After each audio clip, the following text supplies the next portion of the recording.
ეს ყონათია გოგსაძე ბიარდის ახალი კვლევების შესახებ. მონაკოს პრინცის ვიზიტის მეორე დღე ნელერ ქუმარიტაშვილის ოჯახი ბაკურიანში რთველი კახეთში უნიკალური აღმოჩენებით მანიში ოლიმპიური კომიტეტის შენობა თბილისში და საქართველოს ეროვნული საგანძური ეს ყველაფერი ალბერ მეორემ ერთი დღის განმავლობაში მოიარა. ბოლო პუნქტი, რომელიც მონაკოს მონარქმა მოინახულა, ეროვნული მუზეუმია. იქ იმყოფება ჩვენი კორესპონდენტი სალომე ბენაშვილიც. სალომე, ამ დროისთვის უკვე შეგვიძლია შევაჯამოთ პრინცის საქართველოში ვიზიტი. რა შთაბეჭდილებებით ტოვებს ალბერ მეორე ქვეყანას? ნიკო, ზუსტად ამ წუთებში უნდა დაიწყოს პრინცი ალბერტის გამოსვლა ეროვნულ მუზეუმში, რადგან სწორედ ექსკურსიის შემდეგ აპირებდა ის, რომ ჟურნალისტებისა და ასევე აქ შეკრებილი საზოგადოების წინაშე სიტყვით წარმწყარიყო და გაეზიარებინა საკუთარი შთაბეჭდილებები. მანამდე კი ეროვნული მუზეუმის ხელმძღვანელთან და კულტურის მინისტრთან ერთად მან ძირითადი ექსპოზიციები მოიარა ეროვნულ მუზეუმში. მან დაათვალიერა ვანის გათხრების შედეგად აღმოჩენილი უნიკალური ბრინჯაოს აღმოჩენები, ეს არის საცეცხლურები, ლამპრები, ასევე მან დაათვალიერა ოქროსა და ბრინჯაოს ექსპოზიცია, რომელიც ჩვენს წელთაღრიცხვამდე დროის არის დათარიღებული, თუმცა მისი ყველაზე დიდი ყურადღება მიიქცია თავის ქალებმა, რომელიც განეკუთვნება იმ ადამიანებს, რომლებიც ჩვენს წელთაღრიცხვამდე ცხოვრობდნენ მანიში და საზოგადოებისთვის უკვე კარგად ცნობილი არის, რომ მონაკოს პრინცი ძალიან დაინტერესებული არის არქეოლოგიით და პალეონტოლოგიით ჯერ კიდევ ახალგაზრდობის და სტუდენტობის პერიოდიდან, სწორედაც ყველაზე მეტი კითხვა ამ ადამიანების ნაშთებთან დაკავშირებით დაისვა. ასევე ამ მცირე ექსკურსიის შემდეგ მან ამ მცირე ჩანაწერიც გააკეთა ეროვნული მუზეუმის საარქივო წიგნში.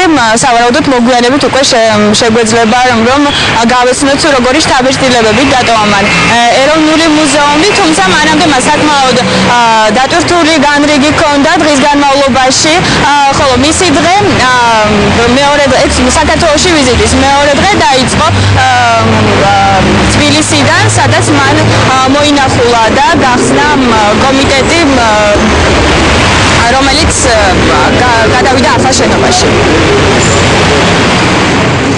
მონაკოს პრინცი დღის ბოლოს ოლიმპიური კომიტეტის ახალ ოფისში თბილისის მერთან ერთად მივიდა. ალბერ მეორემ ქართული ოლიმპიური მუზეუმი დაათვალიერა, შემდეგ კი საერთაშორისო ოლიმპიური კომიტეტის უმაღლესი მედალი ქართულ ოლიმპიელებს გადასცა. თავის მხრივ ჯილდო მონაკოს პრინცმაც დაიმსახურა ოქროს მედალი ქართულ ოლიმპიურ მოძრაობაში შეტანილი წვლილისთვის. მიუხედავად იმისა, რომ ძალიან ცოტა ხნით ვიყავი საქართველოში, ეს იყო ძალიან ემოციური ვიზიტი. მე ვნახე თქვენი ქვეყნის საოცარი სიმდიდრეები. კიდევ ერთხელ დავწმუნდი, რომ საქართველო მდიდარი ისტორიის მქონე ქვეყანაა. ჩვენს ქვეყნებს დროშისფერიც კი ერთნაირი აქვთ. რაც დიდი მეგობრობის დასაწყისი იქნება. მადლობა მინდა გადაუხადო ყველას, ვინც ჩემი ვიზიტი ასეთი ემოციური და საინტერესო გახადა. მიგულეთ თქვენს მეგობრად.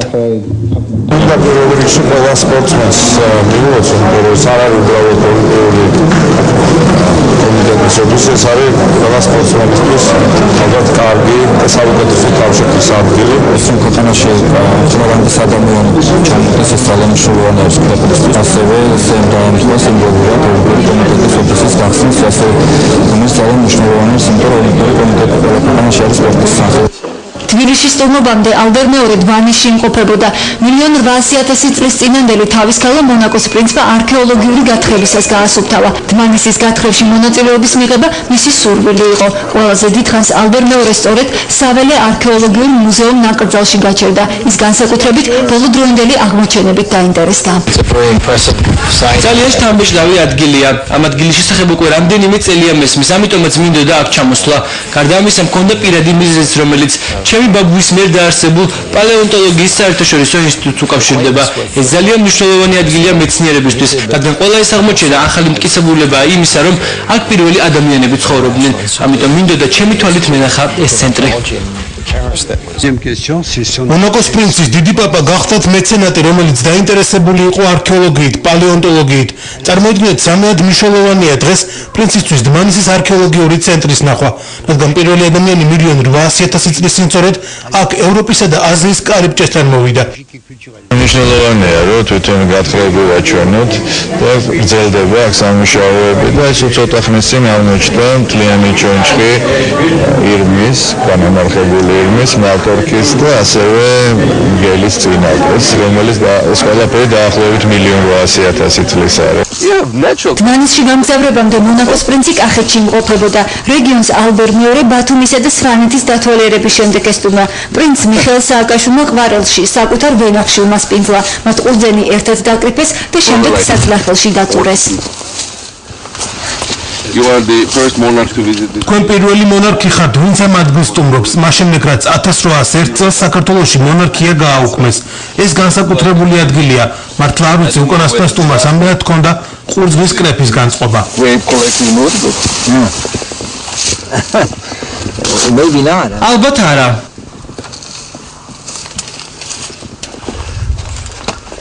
Okay. This way. Yeah. That way. Jar actually. Okay, that's good.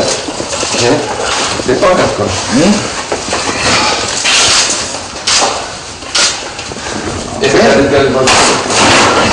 It's supposed to start. წესით ეხლა უნდა დაიწყოს. I will get for you somewhere. With this.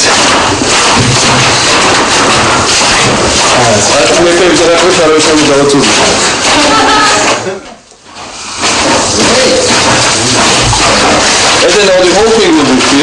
ახლა ეს ყველი დაივსება და ასე ინახება 3 თვე დაღვინებამდე.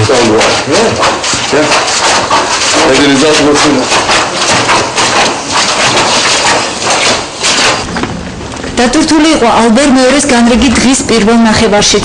მონაკოს პრინცის მოთხოვნით ბაკურიანში ტრაგიკულად დაღუპული ქართველი მოციგავის ნოდარ ქუმარიტაშვილის საფლავის მონახულება პროგრამაში საგანგებოდ შეიტანეს. ალბერ მეორემ დაღუპული სპორტსმენის საფლავი ყვავილებით შეამკო. მან ქუმარიტაშვილის ოჯახს ბაბუის ლუი მეორეს სახელობის ოქროს მედალი გადასცა, რომელიც მონაკოში ყველაზე პრესტიჟულ ჯილდოთ ითვლება. მედალს განათლებისა და სპორტის სფეროში შეტანილი განსაკუთრებული წვლილისთვის გადასცემენ. პრინცმა საკუთარი ჩანაწერი ნოდარ ქუმარიტაშვილის ხსოვნის წიგნშიც დატოვა.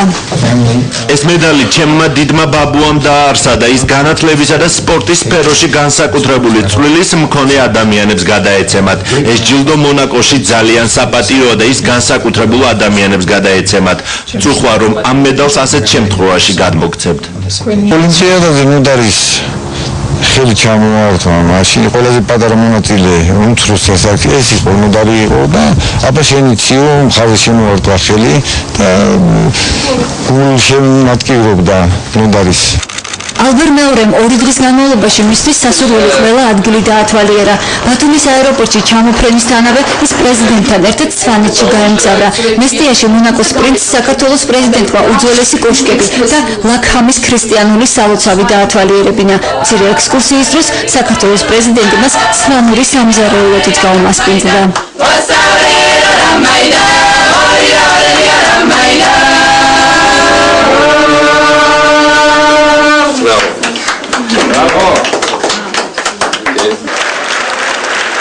მესტიიდან ბათუმში ჩასული პრინცისთვის საგანგებოდ თანამედროვე მიუზიკლის ქეთო და კოტეს ჩვენება მოეწყო. ალბერ მეორეს დარბაზში ოვაციებით შექმნენ. 1 საათიან მიუზიკლს უცხოელი სტუმრებიც ესწრებოდნენ. გულისხმობდა რაც მისმოდა ძალიან კარგად წავიდა დინამიურად და მაყურებლის რეაქციაც ისეთი ადეკვატური იყო და ძალიან პოპულარული. მაინც გონია რომ ეს ერთ-ერთი საუკეთესო წარმოდგენა იყო. ამას მოწმობს ის ტემპი, ის ხასიათი, რომელიც სცენიდან მოდიოდა და ჩვენ ორკესტრი გრძნობდა მეუღნებდა და ის რაც დარბაზიდან ასე ვთქვათ ის ემოცია რომელიც მოდიოდა. მიუზიკლის შემდეგ შთაბეჭდილებები ალბერ მეორემ მიხეილ სააკაშვილს ბათუმის პიაცას მოედანზე გაუზიარა. მოგვიანებით კი მან ღამის ბათუმი და ალი და ნინოს ქანდაკება დაათვალიერა. მეგზურობას მას აჭარის მთავრობის ხელმძღვანელი უწევდა.